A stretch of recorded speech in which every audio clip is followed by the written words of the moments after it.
ಸಂತೋಷದಿಂದ ಬಂದು ಈ ಕಾರ್ಯಕ್ರಮದಲ್ಲಿ ಪಾಲ್ಗೊಂಡು ನಿಮ್ಮ ಅಭಿವೃದ್ಧಿ ಬಗ್ಗೆ ಉದ್ಘಾಟನೆಯನ್ನು ಮಾಡಿ ಈ ಭವ್ಯವಾದಂತಹ ಸಮಾರಂಭದಲ್ಲಿ ಪಾಲ್ಗೊಳ್ಳಲಿಕ್ಕೆ ಒಂದು ಭಾಗ್ಯ ನಿಮಗೆ ಸಿಕ್ತು.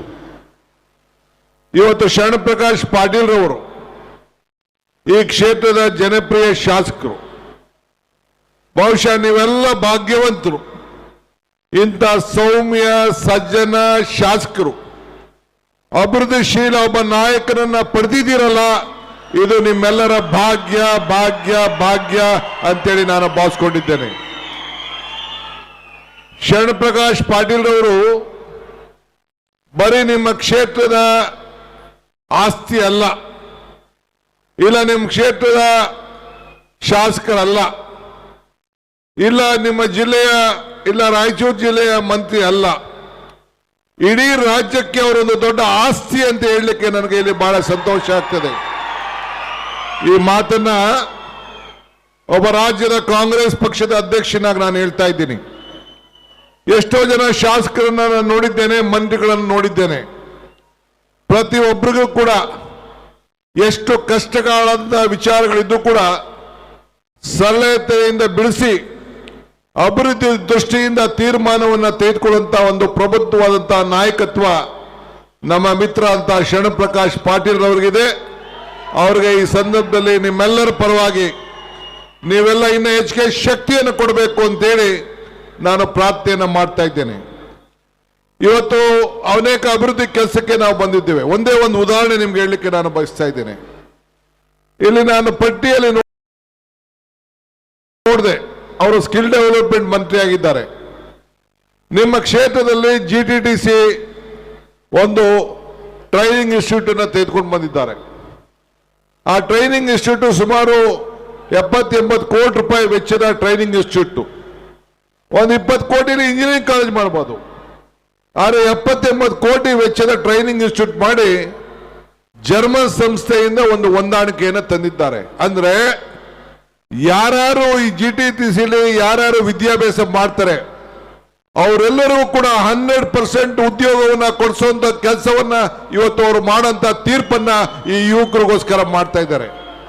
ಈ ಸ್ಕಿಲ್ ಡೆವಲಪ್ಮೆಂಟ್ ಪ್ರೋಗ್ರಾಮ್ ಕೂಡ ಈ ರಾಜ್ಯದಲ್ಲಿ ಜವಾಬ್ದಾರಿಯನ್ನು ತೆಗೆದುಕೊಂಡು ಇಡೀ ರಾಜ್ಯದ ಎಲ್ಲ ಯುವಕರಿಗೆ ಒಂದು ಹೊಸ ಮಾರ್ಗವನ್ನು ಕೊಟ್ಟು, ಯುವಕರಿಗೆ ಯುವ ನಿಧಿಯನ್ನು ಕೊಟ್ಟು ಇವತ್ತು ಅನೇಕ ಯುವಕರ ಬದುಕಿನಲ್ಲಿ ಒಂದು ದೊಡ್ಡ ಶಕ್ತಿಯನ್ನ ಇವತ್ತು ತುಂಬಿಕೊಂಡು ಬರ್ತಾ ಇದ್ದಾರೆ.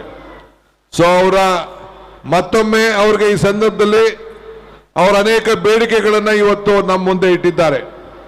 ನನ್ನ ಇಲಾಖೆದು ಈಗಾಗಲೇ ಸುಮಾರು ಸಣ್ಣ ಇಲಾಖೆ ಮತ್ತು ಮೇಜರ್ ಇಲಾಖೆಯಿಂದ ಸುಮಾರು 300 ಕೋಟಿ ರೂಪಾಯಿ ಕಾಮಗಾರಿಯನ್ನ ಅನೇಕ ಲಿಫ್ಟ್ ಇರಿಗೇಷನ್ ಸ್ಕೀಮ್ಗಳನ್ನ ಇವತ್ತು ನಾವು ನಡೆಸ್ತಾ ಇದ್ದೇವೆ, ಭೂಮಿ ಪೂಜೆ ಮಾಡ್ತಾ ಇದ್ದೇವೆ. ಇವೆಲ್ಲ ಕೂಡ ಇದೆ.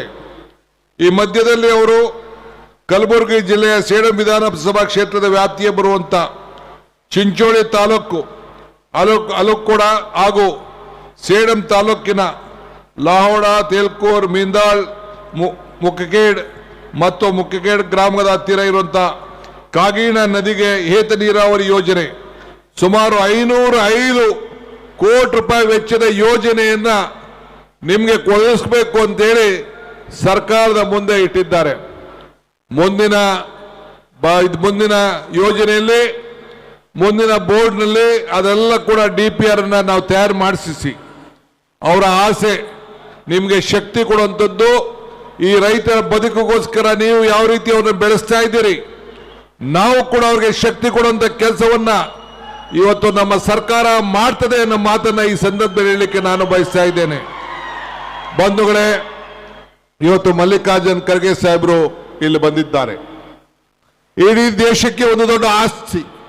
ನಾನು ಆಗಾಗ ಒಂದು ಮಾತು ಹೇಳ್ತಾ ಇರ್ತೀನಿ, ಮನುಷ್ಯನ ಹುಟ್ಟು ಆಕಸ್ಮಿಕವಾದದ್ದು, ಸಾವು ಅನಿವಾರ್ಯ, ಜನನ ಉಚಿತ, ಮರಣ ಖಚಿತ ಅಂತ. ಈ ಹುಟ್ಟು ಸಾವಿನ ಮಧ್ಯದಲ್ಲಿ ನಾವು ಏನು ಮಾಡ್ತೀವಿ ಅಂತ ಬಹಳ ಮುಖ್ಯ. ಹಂಗೆ ಇವತ್ತು ನಿಮ್ಮ ಭಾಗಕ್ಕೆ ಅವರು ಕೊಟ್ಟಂತಹ ಕೊಡುಗೆ 371J ಏನು ಕೊಟ್ಟಿದ್ದಾರೆ, ಮುಂದಿನ ನಿಮ್ಮ ಪೀಳಿಗೆಗೆ ನಾನು ಇರುವುದಿಲ್ಲ, ಅವರು ಇರುವುದಿಲ್ಲ, ಯಾರು ಇರುವುದಿಲ್ಲ. ಆದರೆ ಅವರು ಇವತ್ತು ಹೋರಾಟವನ್ನು ಮಾಡಿ ಮನಮೋಹನ್ ಸಿಂಗ್ ರವರ ಕಾಲದಲ್ಲಿ ಸೋನಿಯಾ ಗಾಂಧಿ ಅವರ ವಿಶ್ವಾಸ ತೆಗೆದುಕೊಂಡು ನಿಮಗೆ ಕೊಟ್ಟಂತ ಒಂದು ಏನು ಶಕ್ತಿ ಇದೆಯಲ್ಲ, ಸಂವಿಧಾನದ ಹಕ್ಕಿದೆಯಲ್ಲ, ಇಡೀ ನಿಮ್ಮ ಜೀವನದ ಪರಂಪರೆಯಲ್ಲಿ ಕೂಡ ನೀವು, ನಿಮ್ಮ ಮಕ್ಕಳು, ನಿಮ್ಮ ಕುಟುಂಬಗಳೆಲ್ಲ ಕೂಡ ನೆನೆಸ್ಕೊಂಡು ಇವತ್ತು ಅವ್ರಿಗೆ ಪ್ರಾರ್ಥನೆಯನ್ನ ಮಾಡುವಂತ ಒಂದು ದೊಡ್ಡ ಶಕ್ತಿ ಇವತ್ತು ನಿಮ್ಮೆಲ್ಲರೂ ಕೂಡ ಇವತ್ತು ಸಿಕ್ಕಿದೆ.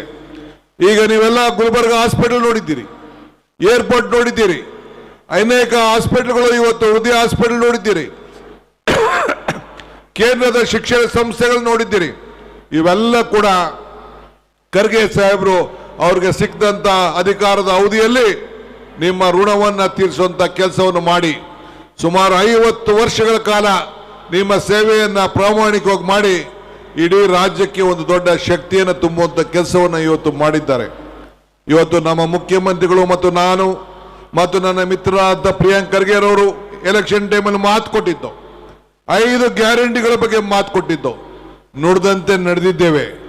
ಭೂಮಿ ಯೋಜನೆಯಲ್ಲಿ ಇವತ್ತು ಎಲ್ಲರೂ ಕೂಡ ಪಾಡಿ ಆ ದಾಖಲೆಗಳು ಪೋಡಿ ಮಾಡುವಂತ ಕೆಲಸ, ಖಾತೆ ಮಾಡುವಂತ ಕೆಲಸ ಎಲ್ಲ ಕೂಡ ಇವತ್ತು ಗ್ರಾಮೀಣ ಪ್ರದೇಶದಲ್ಲಿ ಎಲ್ಲ ಕೂಡ ಗೊಲ್ರಟ್ಟಿಗಳಲ್ಲಿ ಬೇರೆ ಬೇರೆ ಕೂಡ ಎಲ್ಲ ಕೂಡ ದಾಖಲೆಯನ್ನು ಕೊಟ್ಟು 1,11,00,000 ಜನರಿಗೆ ಉಚಿತವಾದಂತಹ ದಾಖಲೆಯನ್ನು ಕೊಡುವಂತ ಕೆಲಸ ಇವತ್ತು ಕಾಂಗ್ರೆಸ್ ಸರ್ಕಾರ ಇವತ್ತು ಮಾಡಿಕೊಂಡು ಬಂದಿದೆ. ಇದಲ್ಲದೆ ವಿದ್ಯಾ ಕ್ಷೇತ್ರದಲ್ಲಿ ಒಂದು ದೊಡ್ಡ ಕ್ರಾಂತಿಕಾರಿ ಮಕ್ಕಳು, ನಮ್ಮ ಹಳ್ಳಿ ಜನ ಟೌನ್ಗೆ ಹೋಗಬಾರ್ದು, ನಗರಗಳಿಗೆ ಹೋಗಬಾರ್ದು, ವಿದ್ಯಾಭ್ಯಾಸಕ್ಕೋಸ್ಕರ ವಲಸೆ ಹೋಗಬಾರ್ದು ಅಂತೇಳಿ KPS ಶಾಲೆಗಳನ್ನ ಇವತ್ತು ತೆಗೆದುಕೊಂಡು ಬಂದು ಮೊನ್ನೆ ತಾನೇ CSR ಶಾಲೆಗಳನ್ನ ಮಾಡಬೇಕು ಅಂತೇಳಿ ಕ್ಯಾಬಿನೆಟ್ ಅಲ್ಲಿ ಒಂದು ದೊಡ್ಡ ತೀರ್ಮಾನವನ್ನು ತೆಗೆದುಕೊಂಡಿದ್ದೇವೆ. ಮುಂದಿನ ದಿನಗಳಲ್ಲಿ ನೀವು ಯಾರು ಕೂಡ ಗುಲ್ಬರ್ಗಲ್ಲಿ, ಬೆಂಗಳೂರಿಗಾಗಲಿ ಡಿಸ್ಟ್ರಿಕ್ಟ್ ಹೆಡ್ ಕ್ವಾರ್ಟರ್ಸ್ಗೆ ಹೋಗಬೇಕಾದಿಲ್ಲ. ಪಂಚಾಯತಿ ಕೇಂದ್ರಗಳಲ್ಲಿ ಒಂದು ಉತ್ತಮವಾದಂತಹ ಶಾಲೆಗಳನ್ನು ಕೊಡುವಂತ ತೀರ್ಮಾನ ಇವತ್ತು ಮಾಡ್ಕೊಂಡು ಬಂದಿದೆ. ರಸ್ತೆಗಳ ಅಭಿವೃದ್ಧಿ, ಈ ಜಿಲ್ಲೆ, ಈ ಕ್ಷೇತ್ರ, ಕೈಗಾರಿಕೆಗಳಲ್ಲಿ ಮತ್ತು ಶರಣರ ನಾಡಿದ್ದು, ಇಂಥ ಒಂದು ಪವಿತ್ರವಾದಂತಹ ನಾಡಿನಲ್ಲಿ ನಿಮ್ಮನ್ನೆಲ್ಲ ಭೇಟಿ ಮಾಡುವಂತ ಒಂದು ಭಾಗ್ಯ ನಾನು ಅನೇಕ ಸಂದರ್ಭದಲ್ಲಿ ಬಂದು ನಿಮ್ಮ ಹತ್ರ ಮಾತಾಡ್ತೇನೆ. ಮೊನ್ನೆ ತಾನೇ ನಮ್ಮ ಶರಣ್ ಪ್ರಕಾಶ್ ಪಾಟೀಲ್ ಅವರು ಕಾಂಗ್ರೆಸ್ ಕಚೇರಿಗೆ ಜಮೀನನ್ನು ಕೂಡ ಒದಗಿಸಿ ನಮಗೊಂದು ಮಂದಿರ ಇದ್ದಂಗೆ, ದೇವಸ್ಥಾನ ಇದ್ದಂಗೆ ಕಾಂಗ್ರೆಸ್ ಕಚೇರಿ, ಅದಕ್ಕೂ ಕೂಡ ಇವತ್ತು ಅವರು ಸಹಾಯವನ್ನು ಮಾಡಿದ್ದಾರೆ. ಸೊ ಈ ಸಂದರ್ಭದಲ್ಲಿ ನಿಮ್ಮೆಲ್ಲರ ಪರವಾಗಿ ಅವ್ರಿಗೆ ಅಭಿನಂದಿಸಿ, ಇಡೀ ಸರ್ಕಾರದ ನಾವೆಲ್ಲ ಮಂತ್ರಿಗಳು, ಶಾಸಕರು ನಾವೆಲ್ಲ ಸೇರಿ ಅವರ ಜೊತೆಯಲ್ಲಿ ಇದ್ದೇವೆ. ಅವ್ರು ಇನ್ನೂ ಹೆಚ್ಚಿಗೆ ಶಕ್ತಿಯನ್ನು ಕೊಡಬೇಕು ಅಂತೇಳಿ ಪ್ರಾರ್ಥಿಸಿ ಶುಭವನ್ನು ಹಾರೈಸಿ ನನ್ನ ಮಾತನ್ನು ಮುಗಿಸ್ತೇನೆ. ಜೈ ಹಿಂದ್, ಜೈ ಕರ್ನಾಟಕ ಮಾತೆ.